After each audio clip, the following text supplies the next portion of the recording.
ఇటు చూడమ్మాయి.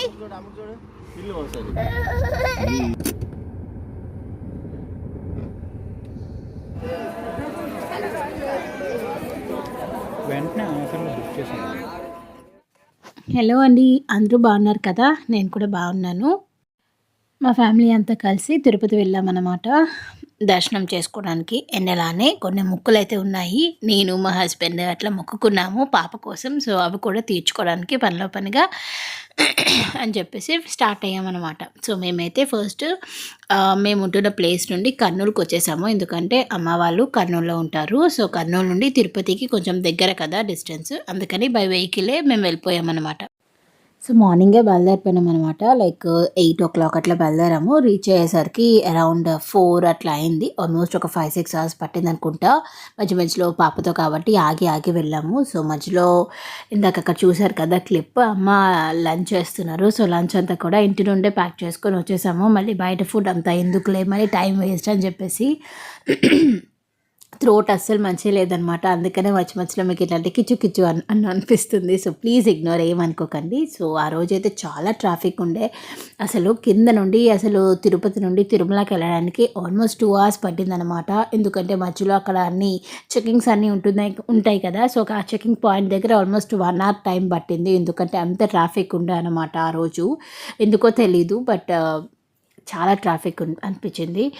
సో ఇంటికి ఏ మొక్కులు అని ఇంకా చెప్పలేదు కదా. సో నేనైతే గుండు అని అనుకున్నాను. సో ఫ్యామిలీ అంతా గుండు ఆబ్వియస్లీ. సో పాపకి, నాది అండ్ మా హస్బెండ్ ముగ్గురం కూడా గుండు చేయించుకుందాం అని అనుకున్నాను. అండ్ దాని తర్వాత మా హస్బెండ్ కూడా కాలి నడకని వస్తానని చెప్పేసి అన్నారనమాట. సో కార్లో వచ్చేసి మే మట్టుకనే, అంటే అమ్మ నాన్న నేను పాప మేమే వెళ్తున్నాము.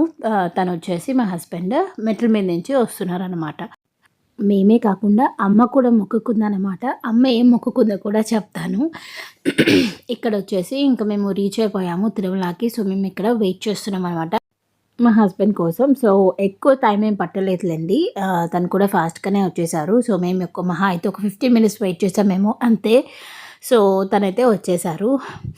అండ్ ఇక్కడ బాగుంది కదా వ్యూ అన్నట్టుగా ఒక క్లిప్ తీశాను. అండ్ అక్కడ ఒక చెట్టు ఉంది చూడండి, అది ఎన్ని సంవత్సరాల చెట్టో తెలియదు కానీ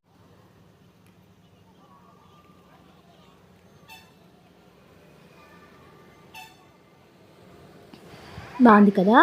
సో ఇలా చూసుకుంటూ మా హస్బెండ్ కూడా వచ్చేసారనమాట. సో తను కూడా వచ్చేసారు. సో బాగానే అయ్యింది అని చెప్పేసి అన్నారనమాట. బట్ ఎక్కువ టైమే పట్టింది, చెప్పాను కదా రష్ బాగా ఉందని, అందుకని. ఇంకా అందరం కలిసి రూమ్కి చెక్ఇన్ అయిపోయినాం అనమాట. సో రూమ్కి వెళ్ళిపోయినాక కొంచెం ఫ్రెష్ అప్ అయిపోయి ఇంక నెక్స్ట్ తలనీలాల ప్రోగ్రామ్ పెట్టేసుకున్నాము. ఎందుకంటే నెక్స్ట్ రోజు మాకు దర్శనం ఉండేది మార్నింగ్ 7-8 అట్లా ఉండేది దర్శనము. సో ఈవినింగే ఈ తలనీలాలు ఆ ప్రోగ్రామ్ అన్నీ పెట్టి చేంజ్ చేసుకుంటే కంప్లీట్ అయిపోతుంది కదా అని చెప్పేసి సో రూమ్కి వచ్చి ఫ్రెష్ అప్ అయిపోయి ఇంకా స్టార్ట్ అయ్యామన్నమాట. సో ఫస్ట్ నేను, మా హస్బెండ్, నేను అలానే పాప ముగ్గురం కూడా చేంజ్ చేసుకున్నాక ఆ లోపల గర్భగుడిలోని మనకి గోల్డెన్ టెంపుల్స్ ఉంటాయి కదా లోపల. సో ఆ లోపల వాటి కోసం దర్శనం కోసం ఇంకా వెళ్తున్నాము. సో చాలామంది ఏంటంటే తిరుపతికి వస్తే తిరుమలకి వెళ్ళి వెంకటేశ్వర స్వామిని దర్శనం చేసుకొని అట్లా వెళ్ళిపోతూ ఉంటారు. బట్ లోపలనే చాలా టెంపుల్స్ ఉంటాయి అన్నమాట. సో మేము ఎప్పుడు వెళ్ళినా కూడాను ఫస్ట్ ఇవి దర్శనం చేసుకొని దాని తర్వాతనే మన వెంకటేశ్వర స్వామిని దర్శనం చేసుకుంటాము. వరాహ నరసింహస్వామి టెంపుల్ ఉంటుంది, లక్ష్మీ నరసింహస్వామి టెంపుల్ ఉంటుంది, శ్రీవారి కోనేరు ఉంటుంది, పుష్కరిణి, దాని తర్వాత ఆంజనేయ స్వామి టెంపుల్ ఉంటుంది, రాముల వారి టెంపుల్ ఉంటుంది. అదిగోండి కనిపిస్తుందా బంగారు గోపురం. సో ఇలా అన్ని టెంపుల్స్ ఉంటాయి అన్నమాట కిందన.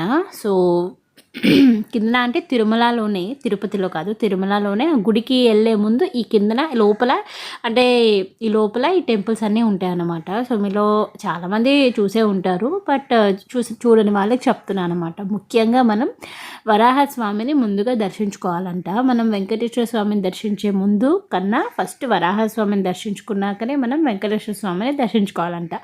మీలో ఎంతమందికి ఇది విషయం తెలుసు నా కామెంట్లో చెప్పండి. సో ఈ కిందనున్న ఇప్పుడు నేను చెప్పిన టెంపుల్స్, రాముల వారి టెంపుల్, ఆంజనేయ స్వామి టెంపుల్, అలానే వరాహ నరసింహ స్వామి టెంపుల్, సో పుష్కరిణి, సో ఇవన్నిటిని దర్శించుకున్నాం అన్నమాట.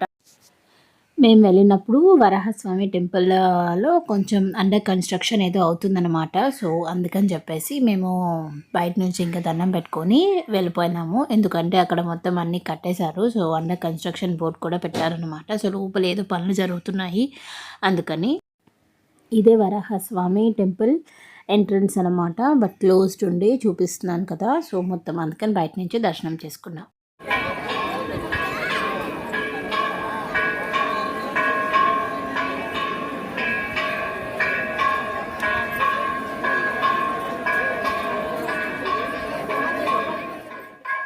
చూసారు కదా! అక్కడే మీకు చూపిస్తున్నాను సరౌండింగ్స్‌లోని. సో, అదే రాముల వారి టెంపుల్. దాని తర్వాత పక్కన వచ్చేసి కోనేరు అదంతా ఉంటుంది. మన బంగారు గోపురం. అండ్ ఇప్పుడు వచ్చేసి మన ఆంజనేయ స్వామి గుడికి వెళ్తున్నాం అనమాట. And here we are with గుండు ఫేసెస్. ఫ్యామిలీ గుండు అనమాట.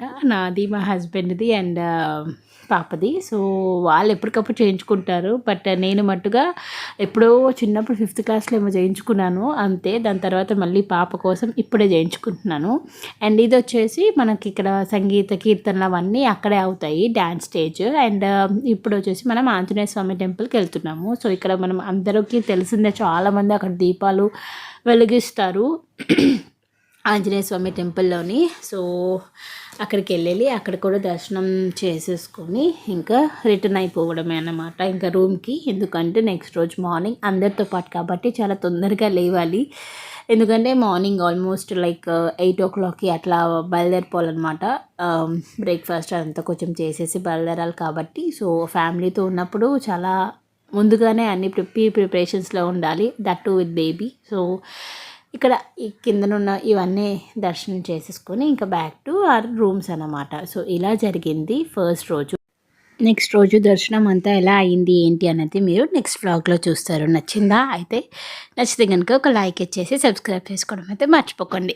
కొత్తగా ఛానల్ స్టార్ట్ చేశాను కదా, మీ సపోర్ట్ నాకు చాలా అవసరం. So, please support me guys. ఓకేనా? మళ్ళీ మరొక మంచి వీడియోతో మీ ముందుకు వచ్చేస్తాను. Until then bye, good night. మీరు కూడా మంచిగా వెంకటేశ్వర స్వామిని దర్శనం చేసుకోండి. ఓకేనా? Ta-ta.